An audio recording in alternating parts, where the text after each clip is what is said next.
സ്തോത്രം.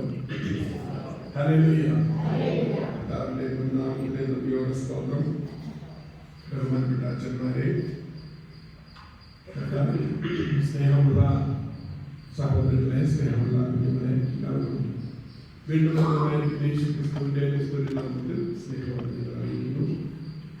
ഈ ഇടവകയിലെ ഈ വർഷത്തെ കൺവെൻഷൻ യോഗത്തിൽ പങ്കെടുക്കുന്നതിനായി ദൈവം എനിക്ക് അവസരം ഒരുക്കി തന്നതോർത്ത് ദൈവത്തിന് സ്തോത്രങ്ങൾ അർപ്പിക്കുന്നു. ക്ഷണിച്ചതായിരിക്കുന്ന ബഹുമാനപ്പെട്ട ജെയിംസ് തോമസ് അച്ഛനോടും അച്ഛനെ അനുവാദം കൊടുത്ത ഇടവക ജനങ്ങളോടും പ്രത്യേകിച്ച് കമ്മിറ്റിയോടുള്ള സ്നേഹവും നന്ദി പ്രകാശിപ്പിക്കുന്നു. കഴിഞ്ഞ 3 ദിനങ്ങളിൽ എനിക്ക് ഇവിടെ താമസിക്കുന്നതിന് എല്ലാ ക്രമീകരണങ്ങളും പ്രകടനോഹരമായ തരത്തിൽ ക്രമീകരിച്ച് തന്നതിനോട് നന്ദിയുണ്ട്. പല ഭവനങ്ങൾ സ്വീകരിക്കുകയും അവരെ കാണുകയും പരിചയപ്പെടുകയും കൂട്ടായ്മ അനുഭവിക്കുകയും ചെയ്യാനായിട്ട് സാധിച്ചു. നിങ്ങളുടെ സ്നേഹത്തിന് പ്രത്യേകമായിരിക്കുന്ന നന്ദി ഹൃദയത്തിൻ്റെ ഭാഷയിൽ പ്രകാശിപ്പിക്കുന്നു. ഇന്നെങ്കിലും പകൽക്കാലം ഈ 3-4 കുഞ്ഞുങ്ങളെ കണ്ടതിൽ അതിയായിട്ടുള്ള സന്തോഷമുണ്ട്. ദൂരെ താമസിക്കുന്ന പ്രിയപ്പെട്ടവർക്ക് ഇങ്ങനെ കുഞ്ഞുങ്ങളെ കൊണ്ട് രാത്രി വരിക പ്രയാസമാണ്. എന്നാൽ കഴിയുമെങ്കിൽ കുഞ്ഞുങ്ങളെ കൺവെൻഷൻ യോഗത്തിലുമൊക്കെ പങ്കെടുപ്പിച്ച് ദൈവത്തിൻ്റെ വചനം കേൾക്കുന്നതിന് അവർക്ക് അവസരം നൽകുന്നത് ഏറ്റവും അനുഗ്രഹമാകും. അതവർക്ക് ഒരു ബ്ലെസ്സിംഗ് ആയി തീരുമെന്നുള്ളത് കണ്ടെത്താൻ ശ്രമിക്കാം. കഴിഞ്ഞ ദിവസങ്ങളിൽ വന്ന് ദൈവത്തിൽ ശ്രദ്ധിച്ച എല്ലാവരെയും ദൈവം അനുഗ്രഹിക്കട്ടെ എന്ന് ആത്മാർത്ഥമായിട്ട് പ്രാർത്ഥിക്കുന്നു. ഇന്ന് ആരാധന മധ്യത്തിലുള്ള ധ്യാനമാണ്. അതുകൊണ്ട് ഒരു കൺവെൻഷൻ പ്രസംഗത്തിൻ്റെ രീതിയിൽ അത്രയും സമയം എടുത്ത് വചനം ശുശ്രൂഷിക്കുക പ്രതീക്ഷിക്കുന്നില്ല. നിങ്ങൾ പ്രതീക്ഷിക്കുന്നില്ല, ഞാൻ പ്രതീക്ഷിക്കുന്നില്ല. അതുകൊണ്ട് ചുരുക്കിയ നിമിഷം കൊണ്ട് കഴിഞ്ഞ ദിവസത്തിൽ നമ്മൾ ധ്യാനിച്ചു പോകുന്നതായിരിക്കുന്ന ചിന്തയെ പൂരിപ്പിക്കുന്ന വിധത്തിലുള്ള ഒരു ധ്യാനമാണ് ഇന്ന് നമുക്ക് ഒരുമിച്ച് ധ്യാനിപ്പാൻ ദൈവാത്മാവിന്റെ ഉള്ളത്തിൽ പ്രേരണ നൽകിയത്. അതിനായി യോബിന്റെ പുസ്തകം 19-ാം അധ്യായം 25 മുതൽ 29 വരെയുള്ള വാക്യങ്ങൾ വായിക്കുന്നു. യോബിന്റെ പുസ്തകം 19-ാം അധ്യായം 25 മുതൽ 29 വരെ. എന്നെ വീണ്ടെടുക്കുന്നവൻ ജീവിച്ചിരിക്കുന്നു എന്നും അവൻ ഒടുവിൽ പൊടിമേൽ നിൽക്കുമെന്നും ഞാൻ അറിയുന്നു.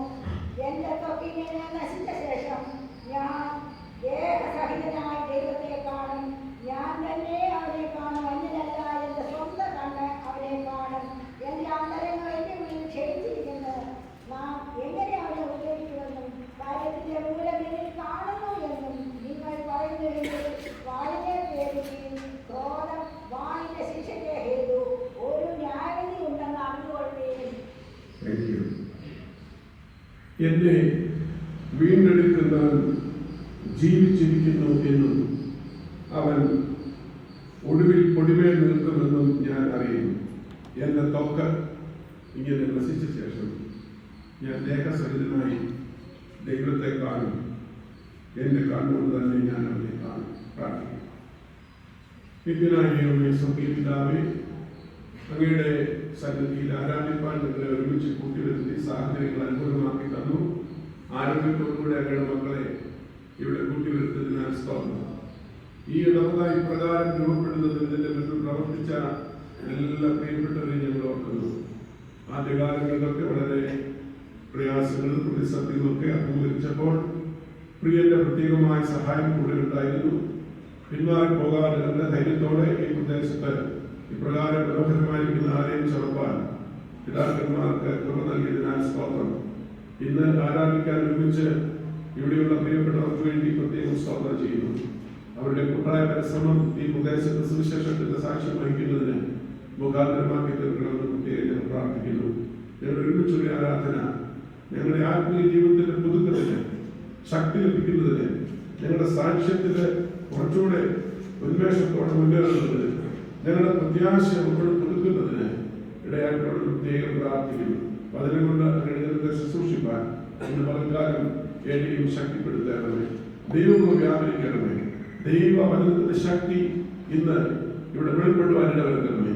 മിശിഹായുടെ നാമത്തോടെ യാചന ദയവായി കേൾക്കണമേ. ആമേൻ. വിശ്വസാഹിത്യത്തിൽ 3-ാമത്തെ സ്ഥാനമാണ് യോബിന്റെ കൃതിക്ക്.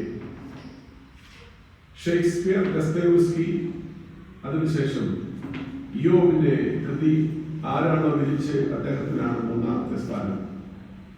അത്ര സുന്ദരമാണ് ഇതിനകത്തെ ഇതിവൃത്തം, അത്ര സുന്ദരമാണ് ഇതിനകത്തെ ആശയം, അത്ര സുന്ദരമാണ് ഈ പുസ്തകം ലോകത്തിന് മുൻപിൽ നൽകുന്ന ആശയ സംവേദനം. എത്രയെത്ര ചിന്തിച്ചാലും നിരൂപണ ബുദ്ധിയ ഇതിനെ സമീപിച്ചാലും നിരൂപിക്കാൻ ഒന്നുമില്ലാത്ത വിധം ആളുകളെ സ്തബ്ധമാക്കുന്ന തരത്തിലുള്ള സുന്ദരമായ ആശയകുസുമങ്ങൾ ഈ കൃതിയിൽ സംക്ഷേപിച്ചിട്ടുണ്ട്. നിരൂപകനായിരിക്കുന്ന ഷെല്ലി ഈ പുസ്തകത്തിന്റെ നിരൂപണം എഴുതുവാൻ വിമർശന ബുദ്ധിയ വായിച്ച ശേഷം അദ്ദേഹം 2 ആവർത്തി വായിച്ച ശേഷം അദ്ദേഹം ഇങ്ങനെ കുറിച്ചു, then what? എനിക്കൊന്നും എഴുതാനില്ല. കാരണം അത്രമാത്രം മനുഷ്യ മനസ്സിനെ ഒരു പ്രത്യേക അനുഭവത്തിലും അനുഭൂതിയിലേക്കും ആനയിക്കാൻ പോകുന്ന സുന്ദരമായിരിക്കുന്ന ആശയകുസുമം ഇതിനകത്തുണ്ട്. മനോഹരമായിരിക്കുന്ന ചിന്തകൾ എത്ര വായിച്ചാലും എത്ര ധ്യാനിച്ചാലും മതിവരാനാവാത്ത തരത്തിലുള്ള മനോഹരമായിരിക്കുന്ന ഒത്തിരി മനുഷ്യ ജീവിതത്തിന്റെ പ്രായോഗിക തലവുമായി ബന്ധപ്പെട്ട നിരവധി ചിന്തകൾ നമുക്ക് കണ്ടെത്താൻ സാധിക്കും. ഈ പുസ്തകത്തിന്റെ ആകപ്പാടെ ഉള്ള വിഷയം ചോദിച്ചാൽ why do righteous suffer? എന്തുകൊണ്ട് നീതിമാൻ കഷ്ടപ്പെടുന്നു എന്നുള്ളത്. ഇത് നൂറ്റാണ്ടുകളായി കാലം ഉണ്ടായ മുതൽ, ഈ പുസ്തകം രചിച്ച കാലം മുതൽ, ഇത് ക്രോഡീകരിച്ച് കിട്ടിയ കാലം മുതൽ, ഇത് മനുഷ്യൻ വായിക്കാൻ തുടങ്ങിയ കാലം മുതൽ ചോദിക്കുന്ന ചോദ്യമാണ്, നീതിമാൻ എന്തുകൊണ്ടാണ് കഷ്ടപ്പെടുന്നത്? അതിന് തൃപ്തികരമായിരിക്കുന്ന ഒരു മറുപടി ഒരു സെന്റൻസിനോ ഒരു വാക്കിനോ നമുക്ക് ലഭിച്ചില്ല എങ്കിൽ പോലും തൃപ്തികരമായിരിക്കുന്ന മറുപടി ഇയ്യോബിന്റെ ജീവിതത്തെ ശാന്തമായി പഠിക്കുമ്പോൾ അനുവാചകർ ഗ്രഹിക്കുമെന്നുള്ളത് രണ്ടുപക്ഷമില്ല. ഇവിടെ നമ്മൾ വായിച്ചതായിരിക്കുന്ന ടെക്സ്റ്റിലേക്ക് മടങ്ങി വരികയാണ്. വിസ്താര ഭയം കൊണ്ട് ഒത്തിരി പറയാനായിട്ട് ഞാൻ ശ്രമിക്കുന്നില്ല. വായിച്ച ഭാഗത്തേക്ക് വരികയാണ്. പ്രത്യേകിച്ച് 19-ാം അധ്യായത്തിൽ നമ്മൾ വരുമ്പോൾ ഇയ്യോബിനെ ഉണ്ടായതായി ജീവിതത്തിന്റെ വേദനാജനകമായിരിക്കുന്ന അനുഭവങ്ങളുടെ നേർരേഖ ചേർത്തിട്ടുണ്ട്. 1-ാമത്തെ അധ്യായം മുതൽ നമ്മൾ വായിക്കുമ്പോൾ ചരിത്രത്തിൽ ഇതുപോലെ ദൈവത്താൽ സാക്ഷ്യം കൊണ്ട ഒരു മനുഷ്യൻ ഉണ്ടായിരുന്നില്ല. ചരിത്രപുരുഷനായിരിക്കുന്ന ഇയ്യോബിനെ കുറിച്ച് സാത്താന്റെ മുൻപിൽ ദൈവം പറഞ്ഞു, എന്റെ ദാസനായിരിക്കുന്ന ഇയ്യോബിനെ പോലെ നിഷ്കളങ്കനും നേരുള്ളവനും ദോഷം വിട്ടകലുന്നവനും ദൈവഭക്തനും ഒരുത്തനുമില്ല എന്ന്. നെഞ്ചത്ത് കൈവച്ചുകൊണ്ട് എനിക്കത് പറയാനാവില്ല. എന്നെ നോക്കിക്കൊണ്ട് സാത്താന്റെ മുൻപിൽ നിന്ന് ദൈവത്തിനത് പറയാനാവുമോ എന്ന് ഞാൻ സന്ദേഹിക്കുകയാണ്. നമ്മിൽ എത്ര പേർക്ക്, ഈ ബഹുമാനപ്പെട്ട പട്ടക്കാർക്ക് ആത്മാർത്ഥയുടെ ഔന്നത്യത്തിൽ നിന്നുകൊണ്ട് ഈ ഹൃദയത്തിന്റെ ഭാഗത്ത് വലതുകരം വെച്ചുകൊണ്ട് പറയാനാവുമോ, നിന്നെ പോലെ നിഷ്കളങ്കനും നേരുള്ളവനും ദോഷം പകരുന്നവനും ദൈവഭക്തനുമായ ഒരുത്തൻ ഭൂമിയിലില്ല എന്ന്, ആ വഴിയില്ല എന്ന് ആവില്ല. പക്ഷേ അദ്ദേഹം ജീവിച്ച കാലഘട്ടത്തിൽ സാത്താന്റെ മുഖത്ത് നോക്കി അങ്ങനെ പറഞ്ഞു. പക്ഷേ സാത്താൻ പറഞ്ഞു, നീ അവന് ചുറ്റും വേലി കെട്ടിയിരിക്കുന്നതിനാൽ അങ്ങനെ സംഭവിച്ചതാണ്. അപ്പോൾ ദൈവം ഇയ്യോബിനെ അറിഞ്ഞതിനാൽ, ഇയ്യോബിന് ദൈവത്തെ അറിയാം, ദൈവത്തിന് ഇയ്യോബിനെ അറിയാം. ഈ അറിവിന്റെ പശ്ചാത്തലത്തിൽ ദൈവത്തിന് ഇയ്യോബിനെ നന്നായി അറിയാവുന്നതിനാൽ സാത്താനോട് പറഞ്ഞു, ഒരു കാര്യം ചെയ്യ്, നീ അവനെ ഒന്ന് പരിശോധിച്ച് നോക്ക്, അവൻ എന്നിലുള്ള വിശ്വാസം ഒരിക്കലും ത്യജിക്കുകയില്ല. അങ്ങനെ ദൈവം അനുവദിച്ചിട്ടാണ്, വേദി പൊളിച്ചിട്ടാണ് ഇയ്യോബിനെ പരീക്ഷിക്കുന്നതിനായിട്ട് സാത്താൻ അവസരം ലഭിച്ചത്. എല്ലാം നഷ്ടപ്പെട്ടു, വിസ്തരിക്കുന്നില്ല, എല്ലാം നഷ്ടപ്പെട്ടു. വേൾഡ്ലി ബിലോങ്ങിങ്സ് എല്ലാം പോയി, തന്റെ സ്വത്ത് പോയി, തന്റെ കുഞ്ഞുങ്ങൾ പോയി, ലോകത്തിൽ അഭികാമ്യമായുള്ളതെല്ലാം, ദൈവത്തിന്റെ ദാനമെന്ന് നമുക്ക് പറയാവുന്നതെല്ലാം, വിസിബിൾ ആയിരിക്കുന്ന എല്ലാ മെറ്റീരിയൽ ബ്ലെസ്സിങ്സും നഷ്ടപ്പെട്ടു. കുഞ്ഞുങ്ങൾ നഷ്ടപ്പെട്ടു, തന്റെ ശരീരം പോലും, അതിന്റെ ആരോഗ്യം പോലും നഷ്ടപ്പെട്ടു. എന്നിട്ട് സാധാരണഗതിയിൽ നമുക്ക് സഹിക്കാനാവാത്ത വിധത്തിലുള്ള പരുക്കൾ ശരീരത്തിലുണ്ടായിട്ട് അദ്ദേഹം ചാരം ഇട്ടുകൊണ്ട് അവിടെ ഇരുന്ന് ഓട്ട് കഷ്ണം കൊണ്ട് ചൊറിഞ്ഞുകൊണ്ടിരിക്കുകയാണ്. ഒരിക്കൽ ഭാര്യ എന്ന് പറഞ്ഞു, നേരം വെളുക്കുന്നവനെ എഴുന്നേറ്റിരിക്കുമെന്ന് പറയുക, ദൈവമുണ്ട് ദൈവമുണ്ട് ദൈവമുണ്ടെന്ന്. എന്നിട്ട് ഇങ്ങനെ ചൊറിഞ്ഞുകൊണ്ടിരിക്കുക. എന്നിട്ട് മുഖത്ത് നോക്കിക്കൊണ്ട് ആ പ്രിയപ്പെട്ടവർ ചോദിച്ചു, സുഖങ്ങളും ദുഃഖങ്ങളും ഒരുപോലെ പങ്കുവെച്ച് ലോകത്തിൽ ജീവിക്കാൻ ദൈവത്താൽ ചേർക്കപ്പെട്ടവർ ചോദിച്ചു, എന്തിനാണോ തന്റെ ഭക്തി മുറുകെ പിടിച്ചുകൊണ്ടിരിക്കുന്നത്? നിന്റെ ദൈവത്തെ തിരിച്ചു കളഞ്ഞു പോയി മരിക്കുക. കൂടിയിരിക്കുന്നവർക്ക് പോലും മനസ്സിലാവുന്നില്ല, ഒരുമിച്ച് ജീവിക്കുന്നവർക്ക് മനസ്സിലാകുന്നില്ല ഇതിന്റെ പിന്നിൽ എന്തെന്ന്. പക്ഷേ അപ്പോഴും തനിക്കറിയാമായിരുന്നു തന്റെ ദൈവം ആരാണെന്ന്, തനിക്കറിയാവുന്നു ഇതിന്റെ പിന്നിൽ എന്തെന്ന്. വിശദീകരിക്കാനാവാത്തത്, വിസ്തരിക്കാനാവാത്തത് ആസന്ന ഭാവിയിൽ കൊച്ചു ജീവിതത്തിൽ സംഭവിക്കുമ്പോൾ നമുക്ക് യോബിനെ പോലെ കണ്ടെത്താനും പറയാനും കഴിയണം. ദൈവത്തെ ദൈവമായി തിരിച്ചറിയാൻ കഴിയണം. ചോദിക്കുന്നു, നീ എന്താണ് ഈ പൊട്ടി സംസാരിക്കുന്ന പോലെ സംസാരിക്കുന്നത്? നന്മ തന്നവന്റെ അതേ കരങ്ങളിൽ നിന്നാണ് തിന്മയും തരുന്നത് എന്ന് പറഞ്ഞാൽ, നന്മ തന്നത് നമ്മുടെ നന്മയ്ക്കായിരുന്നെങ്കിൽ തിന്മ തരുന്നത് നമ്മുടെ നന്മയ്ക്കാണ്. ഈ തിരിച്ചറിവാണ് ഭക്തൻ ഉണ്ടാകേണ്ടത്. ദൈവത്തെ നമ്മൾ സ്നേഹിക്കുകയും സേവിക്കുകയും ചെയ്യുന്നത് നമുക്ക് എന്തെങ്കിലും അനുകൂലത ലഭിക്കണം, നമുക്ക് എന്തെങ്കിലും സാഹചര്യങ്ങൾ നമുക്കുള്ളതിനെ പ്രൊട്ടക്ട് ചെയ്യണം. അതുകൊണ്ട് ദൈവത്തെ പലപ്പോഴും നമ്മൾ കാണുന്നത്, നമ്മുടെ ദൈവത്തെ കുറിച്ചുള്ള കാഴ്ചപ്പാട് ഒരു യൂട്ടിലിറ്റേറിയൻ കോൺസെപ്റ്റിലാണ് ദൈവത്തെ പലപ്പോഴും കാണുന്നത്. എനിക്കുള്ളത് സംരക്ഷിക്കുക, എന്റെ സന്തത സഖിയായി കൂടെ ഇരിക്കുക, എന്റെ ആപത്ത് അനർത്ഥങ്ങളിലും എന്നെ താങ്ങുക, രോഗത്തിന് സൗഖ്യം തരിക ഇത്യാദി കാര്യങ്ങളാണ് നമ്മൾ ദൈവത്തോട് ഡിമാൻഡ് ചെയ്യുന്നത്. ദൈവത്തിന് അത് ചെയ്യാൻ കഴിയും, ദൈവം മാത്രമേ അത് ചെയ്യുകയുള്ളൂ. പക്ഷേ ഭക്തനെ അത് സംഭവിച്ചില്ലെങ്കിലും, അതങ്ങനെ ദൈവം ചെയ്തില്ലെങ്കിലും, ദൈവം ജീവിക്കുന്നത് നിനക്ക് തിരിച്ചറിയാൻ പറ്റുമോ? അതാണ് ഭക്തി. ഒന്നും അനുകൂലമില്ലാത്തപ്പോൾ, എല്ലാം പ്രതികൂലമായിരിക്കുമ്പോൾ job prayed to have faith in God. അദ്ദേഹം പറഞ്ഞു, 13-ാമത്തെ വാക്യത്തിൽ പറഞ്ഞു, അവൻ എന്നെ കൊന്നാലും ഞാൻ അവനെ തന്നെ കാത്തിരിക്കുമെന്ന്. Faith in God. സപ്പോർട്ടീവ് ആയിരിക്കും ഒന്നുമില്ല. He left everything, he lost everything. ഒന്നുമില്ല, ഒന്നും, ശരീരം പോലും ഇല്ല സ്തോത്രം പറയാൻ. കൂടെ നിൽക്കുന്ന പ്രിയപ്പെട്ടവർ പ്രതികൂലമായി പോയി. ആ സന്ദർഭത്തിലും അദ്ദേഹം പറയുകയാണ്, അവൻ എന്നെ കൊന്നാൽ, അതായത് എന്ത് അനുകൂലതകളല്ല, എന്ത് പ്രതികൂലം ഈ കൊച്ചു ജീവിതത്തിൽ ദൈവത്താൽ എനിക്ക് ഭവിച്ചാലും ഞാൻ എന്റെ ദൈവത്തെ ത്യജിക്കില്ല. കാരണം he is so great and so good to me. He is a loving God and living God. I know him. എനിക്ക് അവനെ വ്യക്തിപരമായിട്ട് അറിയാം. ഈ ഒരു സാക്ഷ്യമാണ് ഒരു ഭക്തനെ ഭക്തനാക്കുന്നത്, ഒരു ദൈവത്തിനെ ദൈവ പൈതലാക്കുന്നത്. നമുക്കുള്ളതെല്ലാം അങ്ങനെ കാത്തു സൂക്ഷിക്കുന്ന സർവശക്തനായ ദൈവമല്ല നമ്മുടെ ദൈവം. പിന്നെ നഷ്ടപ്പെടുമ്പോഴും നഷ്ടമാകാൻ അനുവദിക്കുമ്പോഴും അതിന്റെ പിന്നിലും ദൈവത്തിന് പർപ്പസ് ഉണ്ട്. തിരിച്ചറിയാനായിട്ട് നമുക്ക് സാധിക്കേണ്ടത് ഏറ്റവും അത്യന്താപേക്ഷിതമാണ്. 19-ാമത്തെ അധ്യായത്തിലേക്ക് വരികയാണ്. എസ്പിയുടെ പേര് പറയാണ്. വളരെ മനോഹരമായിരിക്കുന്ന ചിന്താ വിഷയമാണ് ഞാൻ എടുത്തത്. ദൈവത്തിന് സ്തോത്രം. 19-ാം അധ്യായത്തിലേക്ക് വരുമ്പോൾ പ്രിയപ്പെട്ടവൾ പറയുന്നതായിരിക്കുന്ന, അല്ലെങ്കിൽ പ്രിയപ്പെട്ടവളെ കുറിച്ചുള്ള അദ്ദേഹത്തിന്റെ ഒരു കമന്റ്, പ്രത്യേക സഹോദരിമാര് കൈ പുസ്തകം നോക്കിയാൽ 19-ാം അധ്യായത്തിൽ 17-ാമത്തെ വാക്യം. അത്രയും വായിച്ചാൽ മതി. സഹോദരന്മാരുടെ കൈ പുസ്തകമുണ്ടോ? പുസ്തകമുള്ളവരെല്ലാം നോക്കിക്കേ.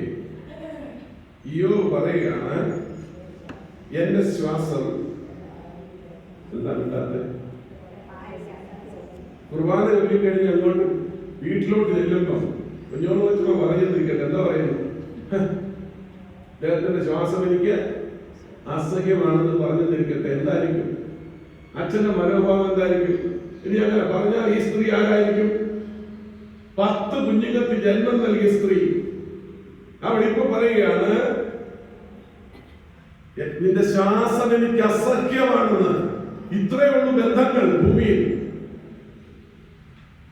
ഒരു ഭാര്യ ജീവിതത്തിന്റെ ഏത് ദുഃഖത്തിന്റെ അനുഭവത്തിലും താങ്ങും തണലുമായിരിക്കാൻ ദൈവം കൂട്ടിച്ചേർത്തതാണ്. അവൾ പോലും നിന്നെ കൈവിട്ടേക്കാം, അവൾ പോലും നിന്നെ പഴിച്ചു പറഞ്ഞേക്കാം. സഹോദര, സംശയിക്കണ്ട, അങ്ങനെ സംഭവിച്ചേക്കാം. കൂടിയിരിക്കണമെന്ന് ആഗ്രഹിക്കുന്നവർ കൂടിയിരിക്കാതെ പോയേക്കാം, സ്നേഹിക്കണമെന്ന് ആഗ്രഹിക്കുന്നവർ സ്നേഹിക്കാൻ കിട്ടാതെ പോയേക്കാം, കൂടെയുള്ളവർ കണ്ടില്ലെന്ന് അടിച്ചേക്കാം. അപ്പോഴും ഇയ്യോബിന്റെ മനസ്സിന് ചാഞ്ചല്യം ഉണ്ടാകുന്നില്ല. ഒരു കാലഘട്ടത്തിലും ഒരു വിധത്തിലും ഒരു സമയത്തും എന്നെ കൈവിടാതെ, എന്നിൽ നിന്ന് അകന്നു പോകാതെ എന്നോടൊപ്പം ഇരുന്ന് കരം പിടിക്കാൻ കഴിയുന്ന അദൃശ്യനായിരിക്കുന്ന ഒരു ദൈവമുണ്ട്. അദ്ദേഹം ജീവിക്കുന്ന ദൈവമാണെന്ന് അദ്ദേഹം പ്രഖ്യാപിക്കുകയാണ്.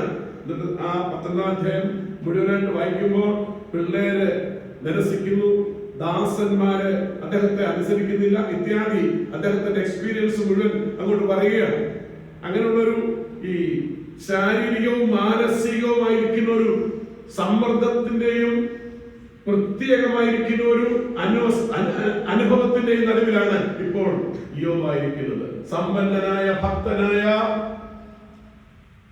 അനന്യനായിരിക്കുന്ന, ഒരു കുറ്റവും പറയാനില്ലാത്ത മനുഷ്യ, നിനക്ക് ഇതെങ്ങനെ സംഭവിച്ചോ, സംഭവിക്കുമോ?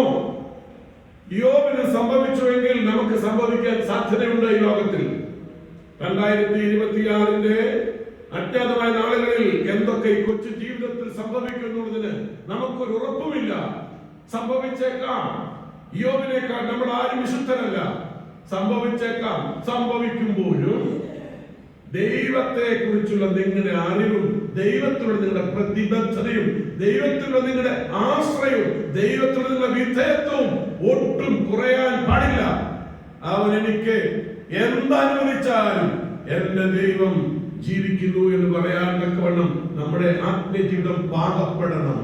ഈ ഇടവകജനത്തിലെ ചിന്ത അതായി തീരട്ടെന്ന് ഞാൻ ആത്മാർത്ഥമായി പ്രാർത്ഥിക്കുന്നു.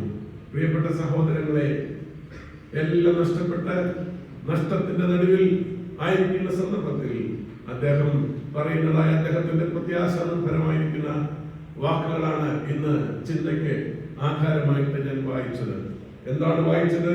25-ാമത്തെ വാക്യം, എന്നെ വീണ്ടെടുക്കുന്നവൻ ജീവിച്ചിരിക്കുന്നു എന്നും അവൻ ഒടുവിൽ പൊടിമേൽ നിൽക്കുമെന്ന് ഞാൻ അറിയും. My Redeemer liveth. My Redeemer, എന്നെ വീണ്ടെടുക്കുന്നവൻ ജീവിച്ചിരിക്കുന്നു. എന്നെ വീണ്ടെടുത്തവൻ എന്നല്ല, പിന്നെ എന്നെ വീണ്ടെടുക്കുന്നവൻ എന്നും വീണ്ടെടുത്തവൻ എന്ന് പറയുന്ന വ്യത്യാസമുണ്ട്.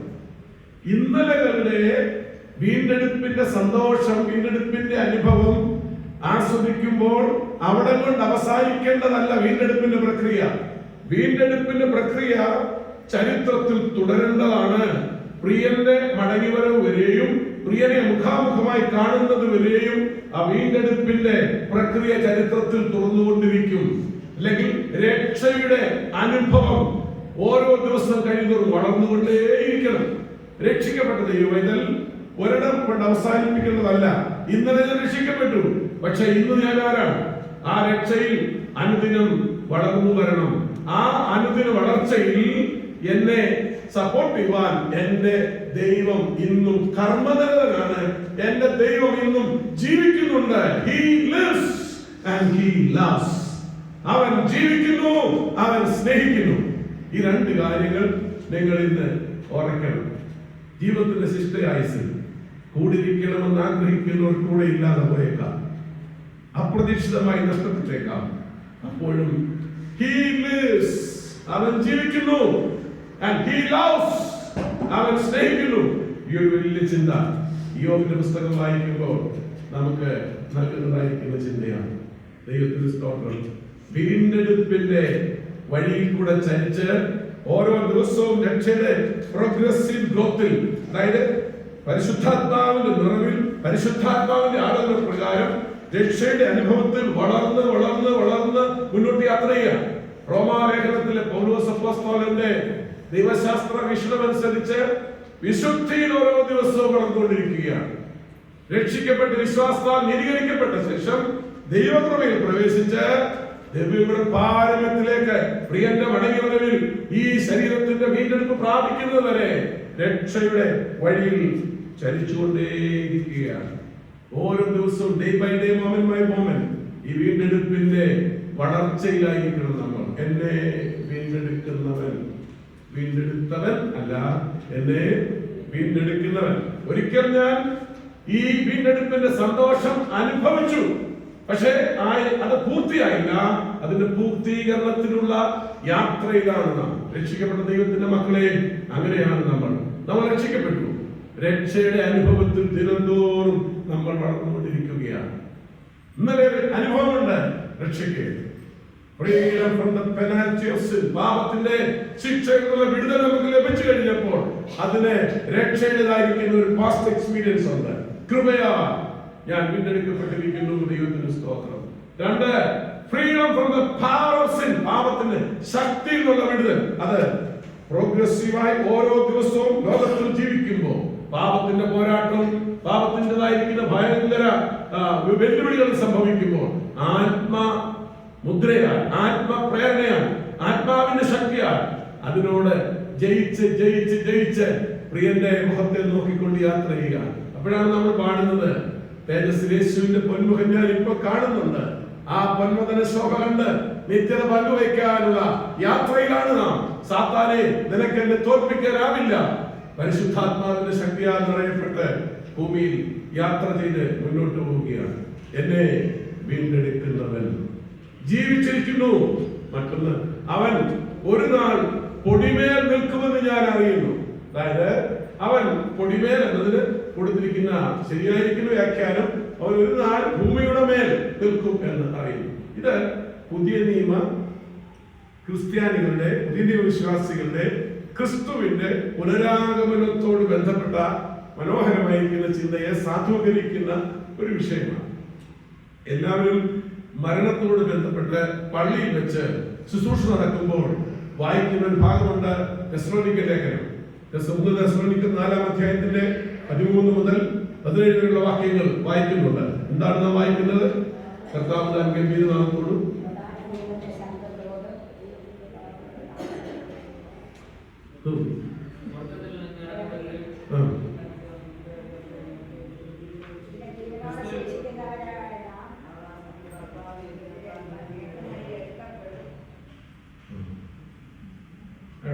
മനോഹരമായ വിധത്തിൽ പൗലോസ് അപ്പോസ്തലൻ ആവിഷ്കരിച്ചിരിക്കുന്ന ചിന്താധാര ഭയങ്കരമാണ്.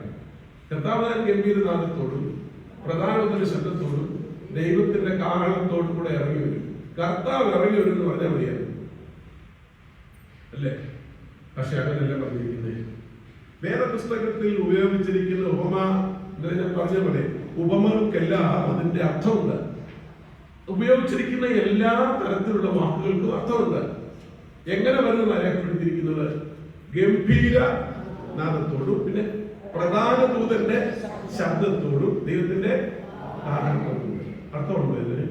നമ്മളിതിനെ കേട്ട് ധരിപ്പിച്ച് ഒറ്റ ശാസ്ത്രം പറഞ്ഞിട്ടില്ല. നമ്മൾ ശബ്ദം ചില പേരന്മാർക്കാണെങ്കിൽ നല്ല സ്പീഡാ, അവര് നോക്കത്ത് പോലും ഇല്ല, അത് വായിച്ചോളൂ. കാരണം പൈഹട്ടാക്കി വെച്ചിരിക്കുക. അവസാനം ആമീൻ അല്ലെങ്കിൽ ബാധിക്കുന്നു, തീർന്നു. കർത്താവ് താൻ ഗംഭീരനാഥത്തോടെ പ്രധാനമന്ത്രി ശബ്ദത്തോടെ ദൈവത്തിന്റെ കാഹളത്തോടു കൂടെ സ്വർഗത്തിൽ നിന്ന്, ഇവിടുത്തെ ഇതിവൃത്തം എന്താണ്? ഇവിടുത്തെ ശരിയായിരിക്കുന്ന ഭാഷ എന്താണ്? കർത്താവ് വരും എന്നാ നമ്മൾ പറഞ്ഞ് അവസാനിപ്പിച്ചത്. യേശു വരും, അതാ വിഷയം. പക്ഷെ യേശു വരുന്നത് എങ്ങനെയാണെന്ന് കുറച്ചുകൂടെ മനോഹരമായ തരത്തിൽ അദ്ദേഹം അവതരിപ്പിച്ചിരിക്കുകയാണ്. ഗംഭീരനാദം. ഗംഭീരനാദം എന്തിനാണ് യേശുവിന്റെ മടങ്ങിവരവിൽ സംഭവിക്കുന്നത്? ഗംഭീരനാദത്തിങ്കൽ ഉയർത്തെഴുന്നേൽക്കും. കൊരിന്ത്യർ ലേഖനത്തിൽ പൗലോസ് ശ്ലീഹ പഠിപ്പിക്കുന്നു, ക്രിസ്തുവിൽ മരിച്ചവർ മുൻപേ ഉയർത്തെഴുന്നേൽക്കുന്ന കാര്യത്തെക്കുറിച്ച്. ക്രിസ്തുവിൽ മരിച്ചവർ മുൻപേ ഉയർത്തെഴുന്നേൽക്കുന്ന കാര്യത്തെക്കുറിച്ച് ശക്തമായി പഠിപ്പിക്കുകയുണ്ട്. ക്രിസ്തുവിൽ മരിക്കുന്ന അമൃതന്മാർ, ക്രിസ്തുവിൽ മരിച്ചവർ മുൻപേ ഉയർത്തെഴുന്നേൽക്കും. ഉയർത്തെഴുന്നേൽക്കണമെങ്കിൽ ഈ ഭക്തർ മാത്രം ഉയർത്തെഴുന്നേൽക്കണം.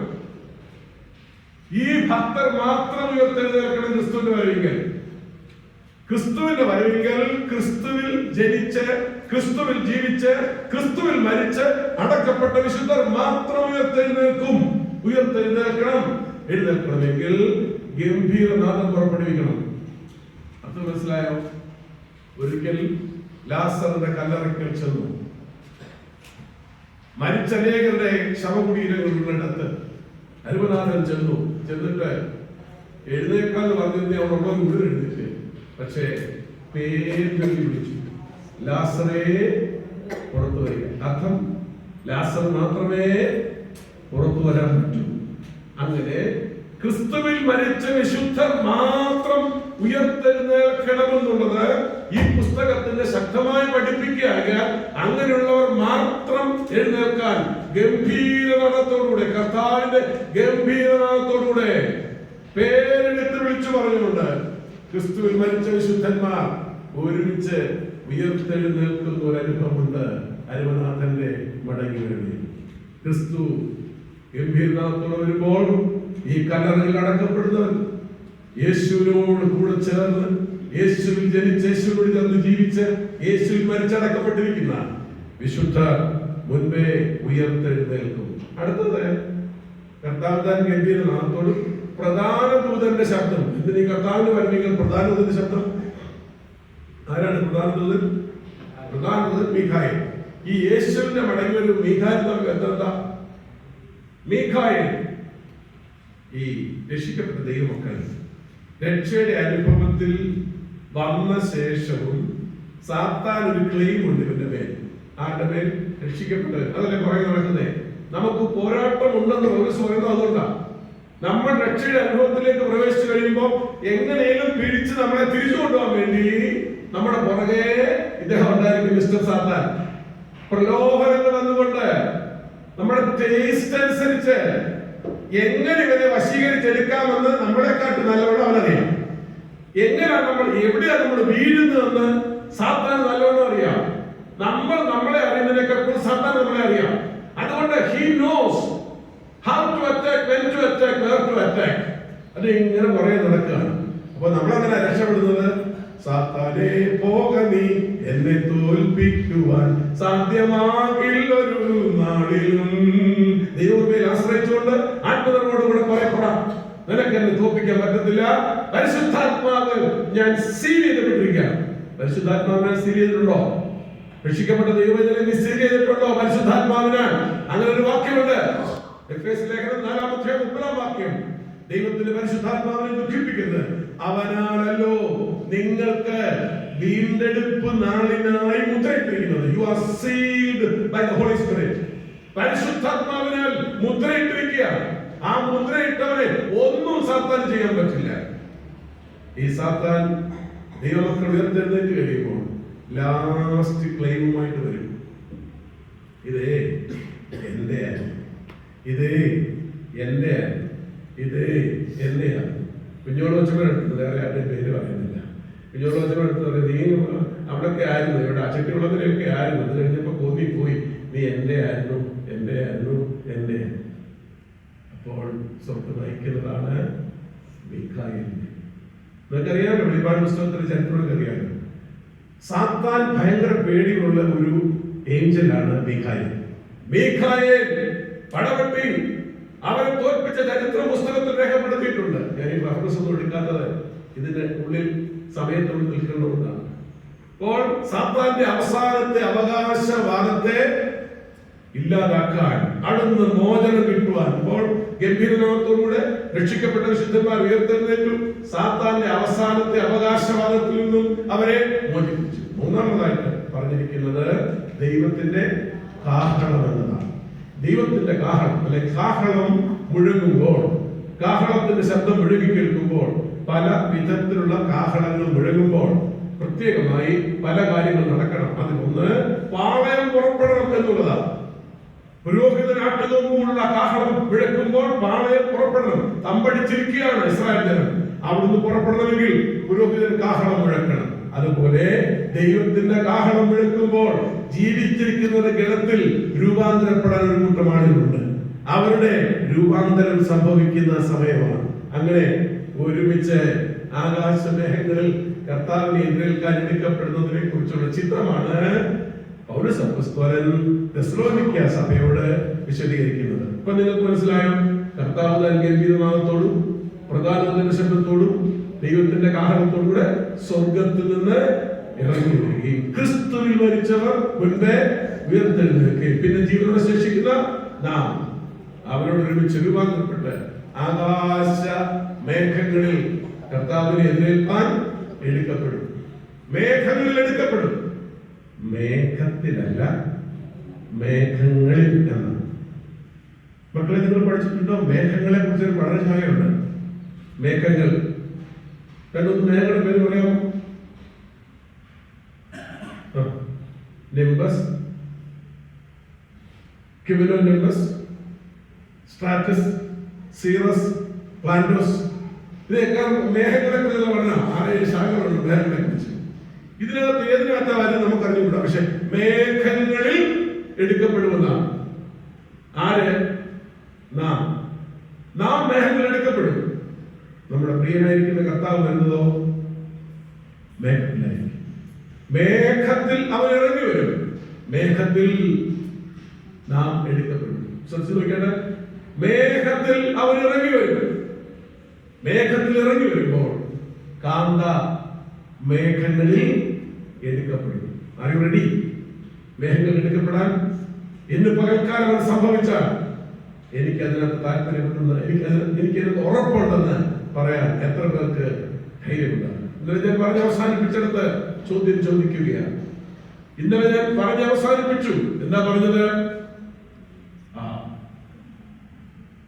കുഞ്ഞാടിന്റെ കല്യാണം വന്നുവല്ലോ, അവന്റെ കാന്തയും തന്നെത്താൻ ഒരുക്കിയിരിക്കുന്നു, അവൾക്ക് ശുദ്ധവും ശുഭ്രവുമായിരിക്കുന്ന വിശേഷ വസ്ത്രം ധരിപ്പാൻ കൃപ ലഭിച്ചിരിക്കുന്നു. ആ കൃപ ലഭിച്ച ദൈവത്തിന്റെ മക്കളാണ് ഇവിടെ കൂടിയിരിക്കുന്നത്. അവര് പ്രിയൻ വരുമ്പോൾ മേഘങ്ങളിൽ എടുക്കപ്പെടും. ഇത്രയും വെയിറ്റുള്ള ഞാന് എങ്ങനെയാ മേഘങ്ങളിൽ എടുക്കപ്പെടുന്നത്? അതിൻ്റെ നോട്ടം അതാ എനിക്ക് മനസ്സിലായി. 80 ചില്ലാനെങ്കിലും ഉണ്ട് ഞാൻ. തീർത്ത് പറയുന്നില്ല. ഞാൻ എങ്ങനെ മേഘങ്ങൾ എടുക്കപ്പെടും? പറ്റുമോ? Is it possible? സാധ്യമല്ല. ഇവിടെ തെളിവ് ശാലക്കാരാണ് ഉള്ളത് പറഞ്ഞല്ലോ. പ്രിയല്ലോ, എന്റെ സ്നേഹിതൻ ടി.പി. സക്കറിയ അവിടെ അച്ഛനായിരിക്കുന്ന സന്ദർഭത്തിൽ ഞാനൊരു പ്രസംഗത്തിന് പോയി. ഒരു ദിവസത്തെ കൺവെൻഷന് പോയതാണ്. അപ്പൊ പ്രസംഗം എല്ലാം കഴിഞ്ഞു. ഒത്തിരി പേര് വന്ന് ഇങ്ങനെ പ്രാർത്ഥിക്കാനും ഒക്കെ വന്ന് ഒക്കെ പ്രാർത്ഥിച്ചു പോയിക്കൊണ്ടിരിക്കുമ്പോൾ ഒരു അമ്മച്ചി കൂടി വന്നു. ഒരു പ്രായമുള്ള അമ്മച്ചി കൂടി വന്നു. തട്ടൻ കൊണ്ടുപോയി ഇവിടെ വന്ന് മോനെ, അച്ചായൻ എന്റെ മടിയിൽ കിടന്നാണ് മരിച്ചത്. അച്ചായന്റെ ആത്മാവ് പോകുന്നത് ഞാൻ കണ്ടു. 36 ഗ്രാം ഉണ്ടായിരുന്നു അച്ഛന്റെ ആത്മാവ്. ഞാൻ ടി.പി. സെക്രട്ടറി വിളിച്ചെന്ന് വെച്ചാൽ ഡോക്ടറേറ്റ് കൊടുക്കണം കേട്ടോ. അച്ഛനറിയാമോ 36 ഗ്രാമാണ്? ന്യൂ ടെസ്റ്റ്മെന്റ് വെച്ചാൽ പഠിച്ചിട്ടുള്ള ആളാണ്. അച്ഛനറിയാം 36 ഗ്രാമെന്ന്. കൊച്ചമ്മേ 36 ഗ്രാമാണ് ആത്മാ. ഇങ്ങനെയുള്ള പുള്ളികളുണ്ട്. എത്ര ഗ്രാമം ആയിക്കോട്ടെ, ഈ കോടിക്കണക്കിന് വിശുദ്ധന്മാർ ഉയർത്തെഴുന്നേൽക്കുമ്പോൾ വെയിറ്റ്ലെസ് ബോഡിയെ നമുക്ക് കിട്ടുന്നത്. നമ്മൾ ആരുടെ ശരീരത്തോട് അനുഭവപ്പെടാൻ പോകുന്നത്? ആരുടെ ശരീരത്തിൽ അനുഭവപ്പെടാൻ പോകുന്നത്? ഒരു വാക്യം കേൾക്കണമല്ലേ? ഇതെല്ലാം വേദവസത്തിലുള്ളതാണെന്ന് നിങ്ങളുടെ നോട്ടം. അങ്ങനെ സംഭവിക്കുമല്ലോ നോട്ടം. തിരുത്തിത്തരാം. ഫിലിപ്പ് ലേഖനം 3-ാം അധ്യായം 21-ാം വാക്യം. ഫിലിപ്പ് ലേഖനം 3-ാം അധ്യായം 21-ാം വാക്യം. യോഹന്നാൻ 3-ാം അധ്യായം 2-ാം വാക്യം. അവൻ സകലവും തനിക്ക് കീഴ്പ്പെടുത്താൻ കഴിയുന്ന തന്റെ വ്യാപാര ശക്തി കൊണ്ട് നമ്മുടെ താഴ്ചയുള്ള ശരീരത്തെ തന്റെ മഹത്വമുള്ള ശരീരത്തോട് അനുരൂപമായി രൂപാന്തരപ്പെടുത്തും. This body is going to be transformed into a glorious body, just like the risen body of the Lord Jesus Christ. യേശുക്രിസ്തുവിന്റെ ഉയർത്തെഴുന്നേറ്റ തേജസ്കരിക്കപ്പെട്ട ശരീരത്തെ പോലെ ഒരു ശരീരമാണ് നമുക്ക് കിട്ടാൻ പോകുന്നത്. എന്നിട്ടാണ് നമ്മൾ ഉയർത്തെഴുന്നേൽക്കുന്നത്. യോഹന്നാൻ എന്താ പറയുന്നത്? 3-ാം അധ്യായം 2-ാം വാക്യത്തിൽ അവൻ പ്രത്യക്ഷനാകുമ്പോൾ നാം അവനെ താൻ ഇരിക്കുന്നത് പോലെ തന്നെ കാണുന്നതുകൊണ്ട് അവനോട് സദൃശന്മാരാകും, അവനോട് തുല്യരാകും. ആരോട്? ഉയർത്തെഴുന്നേറ്റ യേശുക്രിസ്തുവിനോട് അവന്റെ ശരീരത്തോട് തുല്യനായിത്തീരും. നിമിഷങ്ങൾ കൊണ്ട് സ്വർഗത്തിലേക്ക് കരേറിപ്പോകത്തക്ക തരത്തിൽ കാലത്തിലും സമയത്തിലും ഉള്ളിൽ ജീവിച്ച യേശുനാഥന്റെ ശരീരം ട്രാൻസ്ഫോം ചെയ്തു. മാറ്റർ എന്ന തലത്തിൽ നിന്ന് അത് മറ്റൊരു തലത്തിലേക്ക് ട്രാൻസ്ഫോം ചെയ്തു. മാറ്റർ ഒന്നും ഇല്ലെന്നായി ഇപ്പോഴത്തെ പഠിപ്പിന്. ഐൻസ്റ്റൈൻ കോൺസെപ്റ്റിൽ ഊർജമാണല്ല, യൂണിവേഴ്സൽ ഊർജം. ആ യൂണിവേഴ്സൽ ഊർജത്തിന്റെ ഏകകമാണ്, യൂണിറ്റാണ് മനുഷ്യൻ.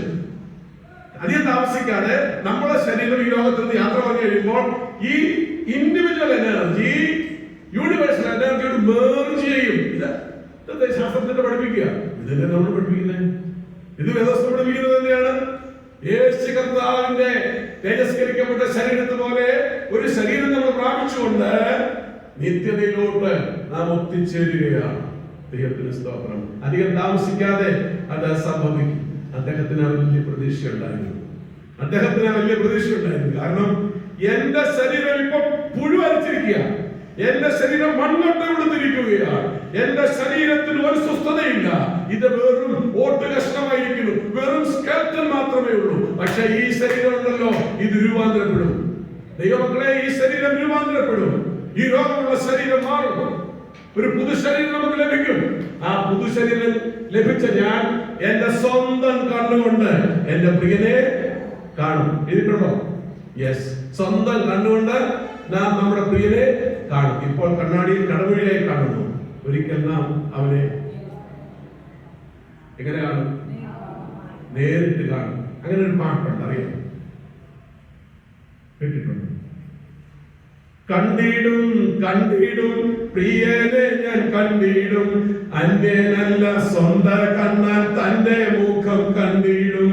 കണ്ടിടും കണ്ടിടും പ്രിയനെ ഞാൻ കണ്ടിടും, അന്യനല്ല സ്വന്തം കണ്ണാൽ തന്റെ മുഖം കണ്ടിടും. യേശുവേ മണാളനേ പ്രത്യാശയിൻ പ്രദീപമേ. ഈ മുതല സംസാരിച്ചു കഴിഞ്ഞപ്പോൾ ശബ്ദമൊക്കെ പോയി അതുകൊണ്ട് പാടാൻ പറ്റാതെ നല്ല സുന്ദരമായ ഒരു പാട്ടാണ്. ഉയർപ്പിൻ സുപ്രഭാതത്തിൽ ഉദർവീണ മീട്ടും സംഘത്തിൽ ആപോൽ കിരീട കൂട്ടത്തിൽ എന്നെ വിളിക്കും നേരത്തിൽ കണ്ടിടും കണ്ടിടും പ്രിയനെ ഞാൻ കണ്ടിടും, അന്യനല്ല സ്വന്തം കണ്ണാൽ തന്റെ മുഖം കണ്ടിടും.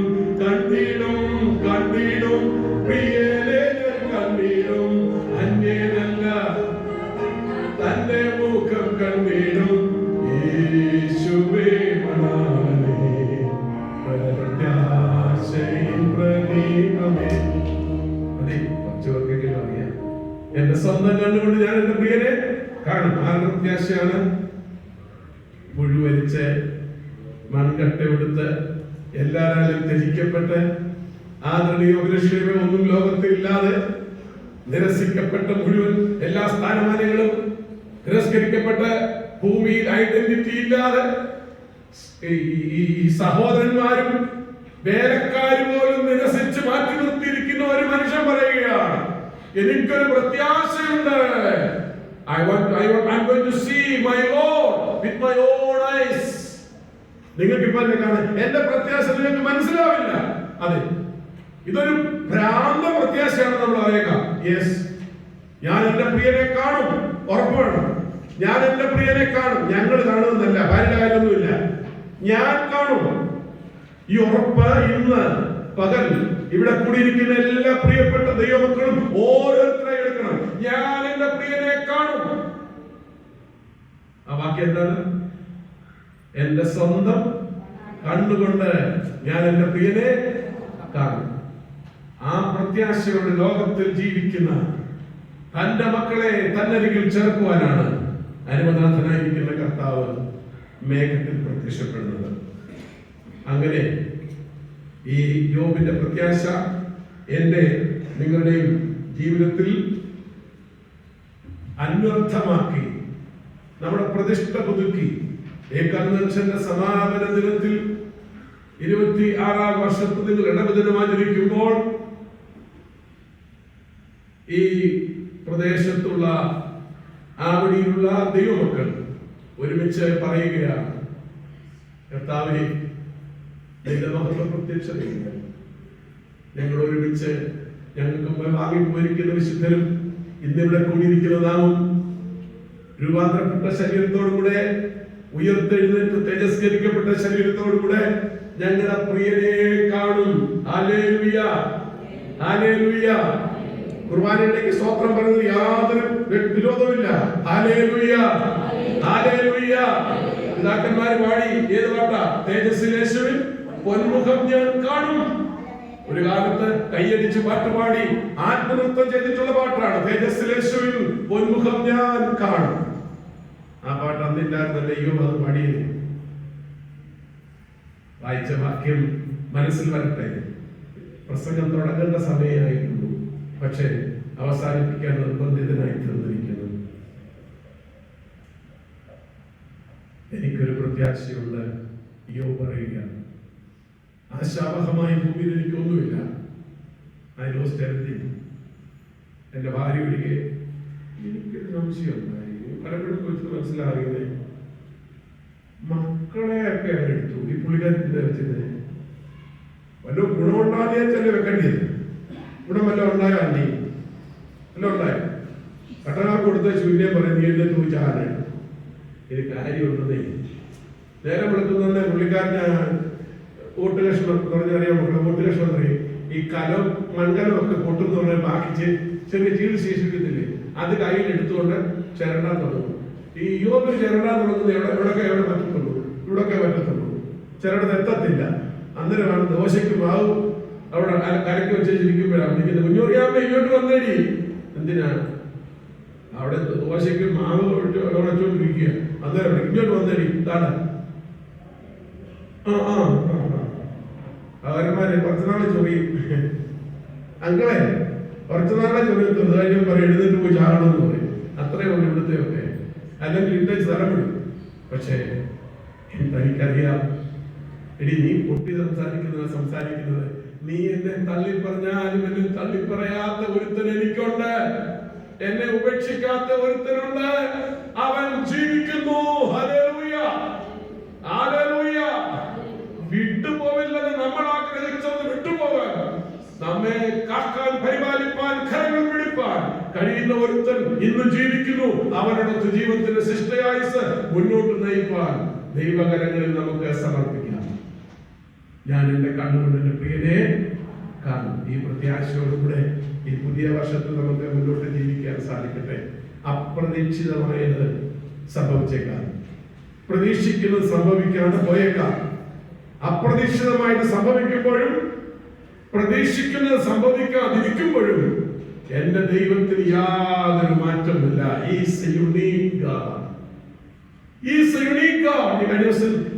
യേശുക്രിസ്തുവിന്റെ യുണീക്നെസ്സിനെ കുറിച്ച് പറഞ്ഞതാണ്, അതുല്യതയെ കുറിച്ച് പറഞ്ഞാൽ yes, he is the same yesterday, today, forever. He is an unchanging God. He loves me and he lives me. He holds my hands. അതിന്റെ ദിവസം ജെബ്രീസിന്റെ പാട്ട് പാടിയില്ലേ? Hold my hands lest I fall, take my hands precious Lord. അതെ, 26 ഈ പ്രത്യാശയോടുകൂടെ മുന്നോട്ട് ജീവിതം നയിപ്പാൻ ദൈവകരങ്ങളിൽ നമുക്ക് നമ്മെ തന്നെ സമർപ്പിക്കാം.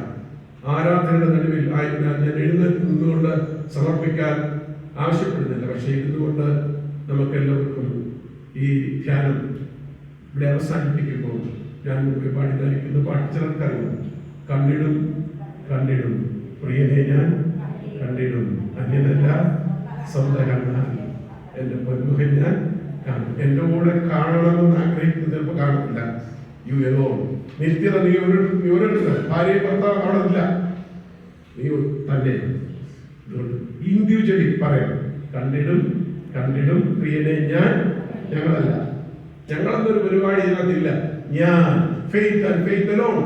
വിശ്വാസം, വിശ്വാസം മാത്രം, വിശ്വാസി മാത്രം, വിശ്വാസം, വിശ്വാസി. അത് സിംഗിളാണ്. ഞാൻ എന്റെ പ്രിയനെ കാണും, കണ്ടുകൊണ്ടിരിക്കാം. പ്രാർത്ഥനയ്ക്കായിട്ട് ഈ ഗാനത്തിന്റെ ചരണത്തിലുള്ള പ്രാർത്ഥന തമ്പുരാനോട് പറയാം. ഉയർവിൻ സുപ്രഭാതത്തിൽ ദൂതർ വീണ വീണ്ടും സംഘത്തിൽ ആ കിരീടക്കൂട്ടത്തിൽ എന്നെ വിളിക്കും നേരത്തിൽ കണ്ടിടും കണ്ടിടും പ്രിയനെ ഞാൻ കണ്ടിടും, അന്യനല്ല സ്വന്തം കണ്ണ തന്റെ മുഖം കണ്ടിടും കണ്ടിടും കണ്ടിടും പ്രിയനെ ഞാൻ കണ്ടിടും, അന്യനല്ല സ്വന്തം കണ്ണ തന്റെ മുഖം കണ്ടിടും. യേശുവേ മനാളേ പ്രത്യാശയിൻ പ്രദീപമേ, യേശുവേ മനാളേ പ്രത്യാശയിൻ പ്രദീപമേ. ദൈവമായ കർത്താവേ, ആരാധനയുടെ നടുവിലും അങ്ങയുടെ ശബ്ദം അങ്ങയുടെ വചനത്തിലൂടെ കേൾക്കാൻ നിങ്ങളെ ഇടയാക്കിയതിനാൽ സ്തോത്രം. അങ്ങ് ഭക്തനായി സാക്ഷ്യം പറഞ്ഞു, ഒരു ദോഷവും കണ്ടെത്താനില്ലെന്ന് സാക്ഷ്യം പറഞ്ഞു. യോബിന്റെ ജീവിതത്തിൽ സംഭവിച്ചായ വേദനാജനകമായിരിക്കുന്ന അനുഭവം എല്ലാം നഷ്ടപ്പെട്ടു. ആരോഗ്യം പോലും നഷ്ടപ്പെട്ടു. പിള്ളേർ നിന്ദിച്ചു, സഹോദരന്മാർ അകന്നു, ഭാര്യ പറഞ്ഞു നിന്റെ ശ്വാസം എനിക്ക് അസഹ്യമാണ്. അത്രമാത്രം നിന്ദിതനായിട്ടും അത്രമാത്രം വേദന സഹിച്ചിട്ടും മാനസിക സംഘർഷം അനുഭവിച്ചിട്ടും അങ്ങനെയുള്ള വിശ്വാസത്തിൽ നടുവിട പോലും വ്യതിചലിക്കാറുണ്ട്. യോബ് പറഞ്ഞല്ലോ, എന്നെ വീണ്ടെടുക്കുന്നവൻ ജീവിക്കുന്നവൻ. അതേ കർത്താവേ, ഞങ്ങൾക്കറിയാം, ഞങ്ങളെ വീണ്ടെടുക്കുന്നവൻ ഇന്നും ജീവിക്കുന്നവൻ. അവനൊരു നാൾ പൊടിമേൽ നിൽക്കും.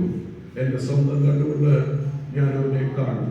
കർത്താവെ, അധികം താമസിക്കാതെ ഇങ്ങനെ കാത്തു നിൽക്കുന്ന തന്റെ വിശുദ്ധനെ ചേർക്കാൻ അവിടുന്ന് വേഗത്തിൽ പ്രത്യക്ഷപ്പെടുന്നല്ലോ. അന്ന് രൂപാന്തരപ്പെടുന്നവരുടെ ഉയർത്തെഴുന്നേൽക്കുന്നവരുടെ ഗണത്തിൽ ഞങ്ങൾ ഉണ്ടാവും. ഈ പ്രത്യാശ, ഈ ഉറപ്പ് വചനത്തിൽ കൂടെ ഞങ്ങൾക്ക് നൽകിയിരിക്കുന്നതിനാൽ സ്തോത്രം. ഈ പ്രത്യാശയോടെ ഞങ്ങളുടെ ജീവിതയാത്ര തുടരാൻ കൃപയും കരുത്തും ശക്തിയും ഞങ്ങൾക്ക് നൽകണമേ. മിശിഹായുടെ നാമത്തിലുള്ള യാതന ദയവുണ്ടായി കേൾക്കണമേ.